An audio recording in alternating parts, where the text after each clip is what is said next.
Welcome, victors, to this week's Victory Show. If this is your first time joining us, I'm Travis Cody, best-selling author of 16 books, and I've had the privilege of helping hundreds of business owners, founders, and entrepreneurs write and publish their own best-selling books. And through that journey, I've discovered a really fascinating pattern.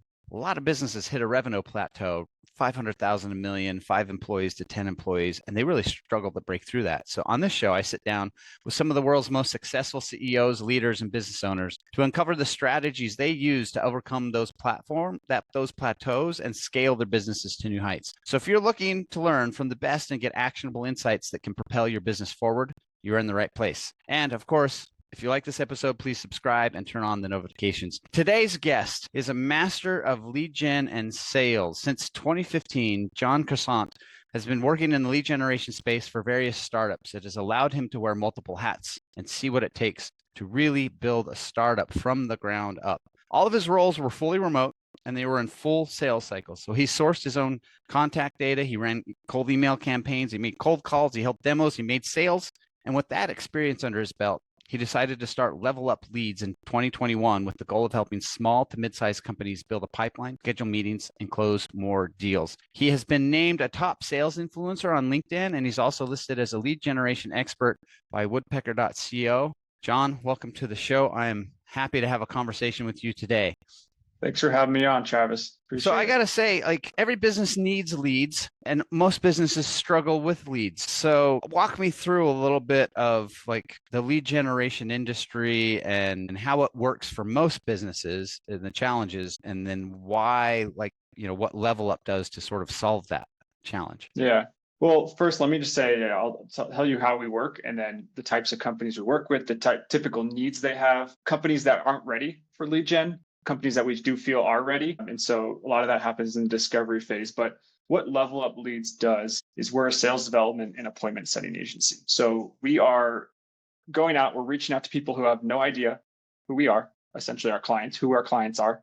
And we're sourcing the data, we're writing the copy, we're managing the campaigns, we implement the team, we implement the tech stack, and we're actually just booking meetings in our client's calendar. So They have more selling opportunities. Sales is specifically a sales development rep is a very high turnover space. It's our high turnover position. The tenure is not very good. If companies are struggling, sales or the sales development representative is typically one of the first people to get let go. So it's a very high stress, high turnover position. And so if companies are trying to do this in-house, it can be expensive, right? It typically takes quite a while to hire, train. You got to pay for all the data, pay for all the tools, and then there's typically a product knowledge and ramp period. Yeah, and got the onboarding and the training. Yeah, and then who's to say that rep might not work out after a few months? So you got to start the process all over again. And so that's why companies will hire us. Is it's lower risk. You don't have to invest in all the tools and the training, and they just can work with a company like ours, and we'll hit the ground running in a few weeks and actually launch campaigns and start booking meetings. Wow. That's remarkable. All right. So what I love about this is you have what to me is a really fascinating journey into where you're at right now, because you used to be a tennis coach. That's right. Yep. So how do we make the leap from tennis coach into online marketing and online lead gen? Well, yeah, it's crazy. You can spin something that you did in your life into sales in some way. And so that's what I had to do when I got my first job. Is I had to convince somebody, how was teaching tennis actually sales? How does it correlate? And so you have to get new business and you have to get repeat business, right? Mm-hmm. You have to understand your client and their needs. And a lot of this correlates to sales. So for example, with the tennis lesson, typically everyone, the best tennis lessons have a combination of fun, fitness, and knowledge. But every lesson, the client of mine may have wanted one more than the other, right? So it's about finding that right balance of what was their needs, what did they want to get out of the lesson? And I think that's also important in sales is when you're talking to your prospects, do they care about that feature? What are their pain points? Why are they having that conversation? So you can customize your product or service to their needs rather than talking about your relevant things. I love it. And that's true, right? It's all that. And I think you said something really important there, which is most people don't think about is, yes, there's the finding the new clients, but it's the repeat business. And that's really what drives business growth. And what 100%. better way to do that? So when you went into what was your first job in the sales space? What were you doing? We were a lead generation specifically for solar. For solar. All right. Mhm. So walk me through, like, how did you, so you then were you having to like do the appointments and do the selling, or were you just setting up, finding the leads and getting appointments on the books? Everything. The founders were great. They helped coach me. There was one of the founders had led sales, but I was also doing it on my own. So he would maybe come in on the big Wow. deals, which you would call a whale, but everything else I was self-sourcing. Occasionally I'd work some inbound leads, which was nice, but doing a lot of cold outbound, email, cold calling. This is before a lot of these tools existed, right? So Sure. it's one by one dialing. There was like, you could set up some sequences, but it was like very new. I forget the name of the tool, but there was one that we were using. It plugged right into Gmail. You could set up some sequences. And you guys were like, this is amazing. Yeah, it was like the coolest thing ever. But I learned a lot there. And at the time, it felt like a lot of grunt work and a startup wearing lots of hats, not paid very well, great flexibility. But it actually, I like the pitch. Stressful, not paid very much, doing whatever. There's a lot of flexibility though. It was. Well, at the time, I was working remotely in another country, and not many jobs would allow for that. So that was kind of the selling point for me. But the experience, I didn't realize it at the time, but the experience was insane. So I got to see the ins and outs of the startup, like what needs to be done, like how to get scrappy. And I had several jobs after that, but that first job was really what gave me the most experience for starting level up leads, Wow, because I got to see it. Yeah, because some jobs you don't quite get the exposure. Sure. You're kind of like in your lane. Yeah, This your is little really cubicle, and you do your thing. Like, this is totally off topic, but just out of curiosity, what's the record for the most amount of cold calls you've ever done in a day? Well, when I was doing cold calling, it was before the tools were out there. So it's not going to sound very like much, because now they have tools where you can do in hundreds. I have some people on my team even will do 1,000 calls a day with some of the powerful software. Yeah, I but think that's I made automated. around I'm talking 100. about like you were like having to punch the number in and do the Yeah. calls. I'm just Around 100. yeah. Around It's 100. like It was a full day of work. It was a lot.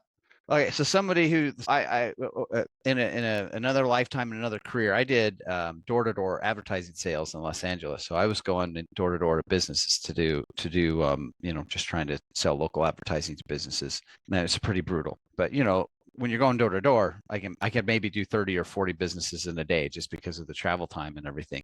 Mentally, like what do you, because that seemed to be when I was doing sales, the guys that would flame out really quickly were the ones that just mentally couldn't handle doing 100 calls in a day, and most of them saying no or not being answered.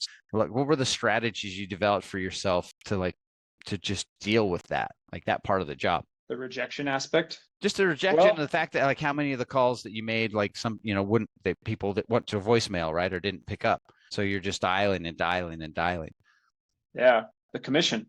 Most people are in sales for the money. I think most people would be lying to you if they said another answer. Not everybody, but you get it.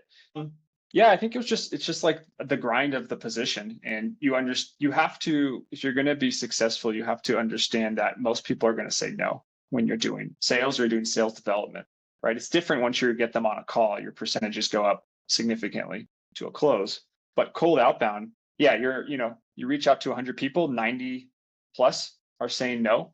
So it's constant rejection. And one thing I tell the reps on my team is like, don't be attached to the result. If someone is rude or, that's not on you, you're just doing your job. That's more of a reflection on them. So don't be attached to the result. Like, try not to be too high and too low, right? Try to be like even keeled. It'll allow you to last much longer in the role. So at what point of it was it in your career where you finally said, you know what, I really need to go out and launch my own company doing this stuff? Well, I was working at a agency previous to mine. And so I got experience there, and I started to see shifts. I started to see like the market shifted. This is during COVID. This is mid-COVID. I switched and started my own company. So there was like lots of shifts. It was a remote agency. So like when COVID hit, a lot of companies fired a lot of people, right? There's just, everyone was scared and didn't know what to do. And then they realized, well, still need my business to keep running. I still need sales. Why not outsource it?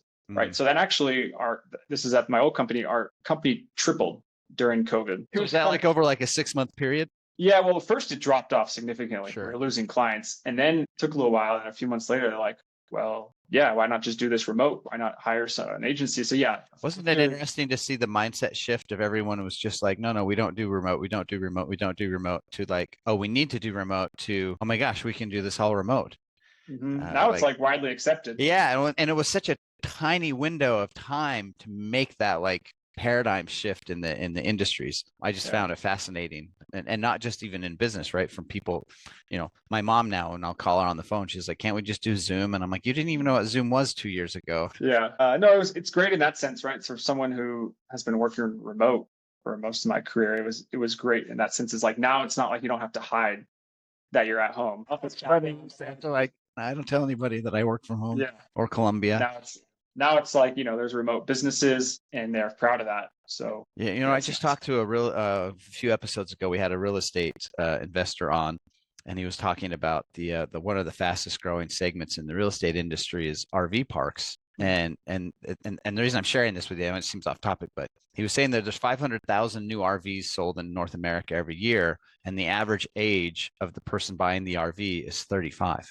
And out of that, it's like 25% of those people are in the tech space, CTOs, IT guys. And what they're doing is they're putting a little workstation in the RV and getting Starlink, and they're just driving around the country and working from. It's pretty cool. Isn't that crazy? I was like, this is such an amazing thing to me that we're getting to that point now where it's, not even working remote. You just like wherever you are that you have the access to do that. So okay. So your company tripled, and was there a point in time there where you said, man, I can really make, and one was there, I can really make something with this, or was there also part of the aspect of like, you see how companies have been run and you go, here's some processes that are not super effective that I think I could improve on if I went and did my own thing.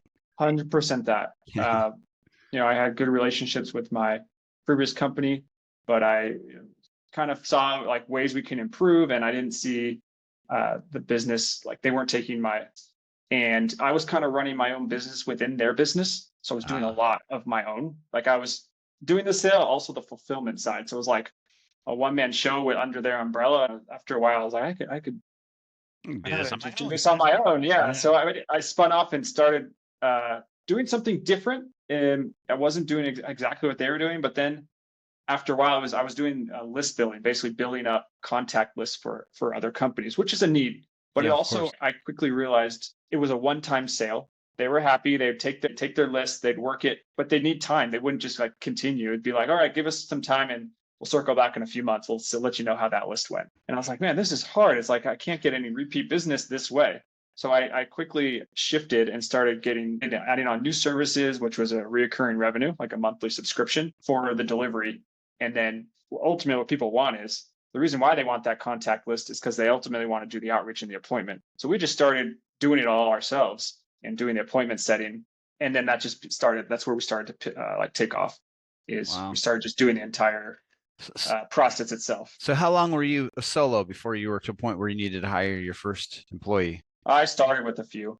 Oh yeah. And I just just funded it myself. And it's like, it's hard. Like we were small, but with this type of business, it's like we grow as our client count grows. So as we get more clients, we need, because our service is part of the service is people. Yeah, it's timing. So as we got more clients, I started hiring more people. So luckily I had some relationships built and a little bit of a network on LinkedIn. So it was pretty easy to start getting some people in the front door that were interested. Oh, that's fantastic. So this is perfect, because then we're going to talk about exactly why this show exists, which is how do you scale over time. So it was you and a few employees. What were the challenges as you started to grow? Because so let's say you started with a few, you got to 10. What was it like going from 10 to 20 employees, and what were some of the challenges of kind of scaling through that, not just from a company standpoint, but of like a cultural standpoint, of making sure that everybody's on board and trained and happy? Like, what are some of the challenges you faced doing that? Some of the challenges are, I was doing some of the work myself, and as the company grew, you ultimately got maxed out. I did. So you had to hire to fulfill some of the work you're doing. Training, like getting that person so they have some type of like SOPs, standard operating procedures, something for them to follow, and getting that information out of your head for them to follow is way more challenging than people think. And so you're just been so used to doing it that now you need to create a process and a role for somebody, something for them to follow. And it's quite hard. So that was probably the biggest challenge, is like, how do I get what the work I'm doing, and it's kind of like on autopilot, how do I break that out and simplify it so someone else can follow that? So were there any particular growth moments with the company that really stand out for you in terms of being just excessively challenging? Like when you got to, when you went from 20 to 30 employees or like 30 to 50, were there things inside of there where you went, man, I've got to up my skills now. We're at a whole different level. There's other, the things we were doing need to evolve to help us get where we're headed towards. Yeah, where I ultimately maxed out was when I couldn't take on sales, like I couldn't do sales anymore. So we were at roughly 15 clients, I remember exactly, and it was a roughly 50K MRR, and that was my point where I was maxed out. I couldn't like do everything. Like I couldn't do the lead gen and the sell and then help out on the fulfillment side. But that was the point that I hired somebody to start helping me with sales. But before that, it was like, it's very challenging because you're maxed out on all levels. Yeah, so you're doing everything like average level. You're not excelling in any part. So what was the biggest shift you saw as soon as you brought somebody on to manage the sales and you got them onboarded? Like in your world, how did your day-to-day change at that point? So it took the person roughly 3 or so months to like any sales hire, like it takes some time to ramp up and get a feel for things, but it was getting a different perspective on things, understanding what the clients were asking for, and then how do we adapt our offer to meet their needs, right? I think that's one of the best things you can do is like listen to your clients. Build a good relationship. They're going to say, hey, you want to know what? If you did this or you had this feature, I could pay you more money for that. I know for sure. And so like you start listening to them, you're like, oh yeah, that'd be great if we started offering that. And so we did. So we started evolving, and what we started doing a lot more of was cold calling. And that's ultimately what took off and helped us grow significantly. So now you cold calling clients, or are you cold calling for clients? For clients. Wow. So they're hiring us to do the cold calling for them and the appointment setting. That's remarkable. Is there anything else that is now part of your sort of, standard features for what you do that came about from a client going, I need this particular service, and you went, oh yeah, we can do that? I would say the cold calling was probably the main thing. As in this space, things evolve. Before doing email outreach was really successful, and over time that's become more and more challenging. I could go into detail as to why, but it's just become a harder channel. Still works a little bit, but not like before. So doing cold email, you're saying, is a channel? Yeah. All right. Let's talk about that then. Why is it because everybody now is doing more cold emailing, or is it the email providers getting more savvy to that type of marketing and are like throttling it? So there's lots of reasons. There's AI. The data is more widely available. You have a lot more data providers. The data is more accessible. Running email outreach is it's more inexpensive than having to hire somebody to do cold calling. There's a lot of tools, and you need to train that person. Right, where email, hey, I could just set that up all on my own. I don't need anybody. I could pay for some tools and I can just launch that all on my own. So there's more people in the market. You can launch it from anywhere in the world, right? And then you'll notice a lot of tools now will be adding on an email feature. So there'll be like a contact validation tool, and then they'll add on the email, or there'll be a dialer and they'll add on the email. So it's like every tool almost has an email function to it. So the market is very saturated, and I think people started receiving more and more and became more numb to the idea. Interesting. So you're at 50 employees today, and I mean, that's remarkable growth over just at this point, just barely 4 years. So you as a CEO of your company, what is some of the new responsibilities you've had to take on, and what are some of the things you've had to let go of to be able to facilitate that kind of growth? As you make particular hires, making sure they're in the position to do that role, and then like letting go in the sense, like once they give you that confidence that they can do it, and not trying to micromanage, that's a challenge. And then it's like, be honest, how hard is that? It's very hard. And it's also just like, things are always changing. It's not like we're a service and there's always fluctuating things with the people, the clients. It's not like we're a software. It's just like, it's a lot more, things stick, right? It's a software and things aren't changing. We're humans, right? Every person is going to be different and may learn differently or work at different speeds, work at different times. And so, yeah, I think trying to understand the person and then making sure they have the right tools in place, the right training in place, which again is also on me, which I told you was a challenge to get that training in place. Definitely a weak point of mine. So then they can excel. They have something to refer back to, so they can do their job correctly. That's fantastic. What type of companies is that probably like the one thing they don't want to do? So if you don't want to be doing it if you haven't done it yourself, or you don't have some type of process in place. Now, we do work with companies that haven't, but you have to be very transparent. It's like, how can you hold us to some type of KPI when it's never been done before in your company? Sure. Right. So you have to be very transparent. Like, you are hiring us to discover for you. what the market's like or what these metrics are like for you. But what's better is if you can hire and work with a company that is established, they have a brand, they have some metrics to work off of, and you can go in and kind of like we're plug and play and you have that to work off of. It's way easier to work with a company that has a name recognition. People have heard of you. It's actually a good solution. It's not like one that blends in with the rest. That makes our job so much easier. Wow. So what are some of the big mistakes you see with companies making with their lead gen, especially outbound lead gen? Not giving it enough time. So a lot of people, when you do cold outreach, you have to expect it's going to take a while. You're reaching out to people who have no idea who you are, but you also need to drum up new business. So it takes a while. People tend to think it's not working right away. They give it 1 month or 2 months. That might just mean you actually just need to tweak some things. Maybe you're reaching out to the wrong titles. Maybe your messaging is off. And so it's constantly evolving. You need to make those tweaks and give it some time. And also, one more thing, companies will generate a lead and not work it correctly. So they might even set up a meeting, send one follow-up email, and never follow up again. So you have to work these people. And that's part of what Level Up does, right? Like people come on board and you look at that stuff and go like, hey, in this process, we're going to find the lead. And then like, here's the 8 follow-up emails that should go out over a 3-month period for that person to kind of guide people towards that. So we will do once we set up the meeting, it's essentially a handoff to our client. Unless the meeting doesn't show, or occasionally we'll work something out with the client where like if they lose touch, we'll help like put them back into a follow-up sequence. But if you're a company, you should want to have that lead and have control of that lead and work them through your sales process. Isn't that interesting that people generate the lead and only hit them once and then like move on? It's crazy. Yeah. So it's just not how sales works. So if somebody's watching this episode and they're thinking, God, that sounds like Level Up might be a great fit for me. Like, who's the slam dunk like company for you guys and what you do? What's somebody that came to you would be like, that's a guy we will be able to just absolutely crush the results for?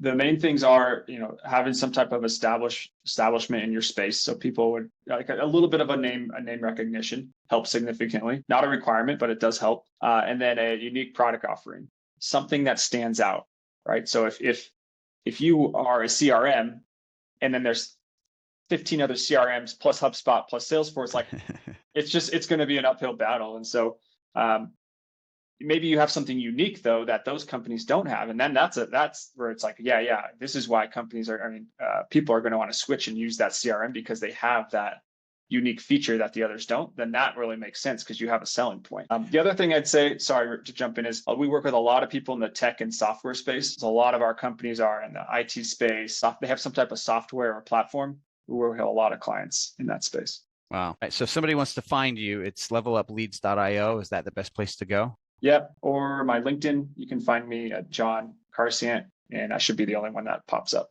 Perfect. So final question here then is, a lot of people that are going to be listening to the show are technically startups. They haven't quite cracked the $1 million a year revenue mark. So those people that are, scaling towards that and getting ready to break through that, what's a couple of pieces of advice you could give them to get through that? Do a lot of the small things that you don't think matter. They do, right? So I'll name a few things. Like your website should look professional and crisp. Your LinkedIn profile should look the same. Like people are going to evaluate you from the outside and against the competitors, and they want to feel comfortable with their decision. They may be needing approval from their boss and they want to look good with that decision. And you need to look good and from the outside, 100%. Like there should be no doubts. Like you should have the case studies, the reviews. You need to cover your grounds so they feel comfortable making that decision with you. It'll make sales much easier, and then it'll help your company grow. Yeah, that is funny. That is the small stuff that people overlook.